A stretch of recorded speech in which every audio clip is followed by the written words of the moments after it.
अरे हिंदी बरोबर तुर चाल अरे फूले फूले तुर गाल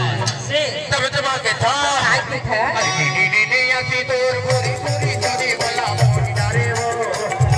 दीवानी तक गाड़ी के वाला मोनी डारे वो पूरी वो दीवानी तक गाड़ी के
तब बोला होगी वो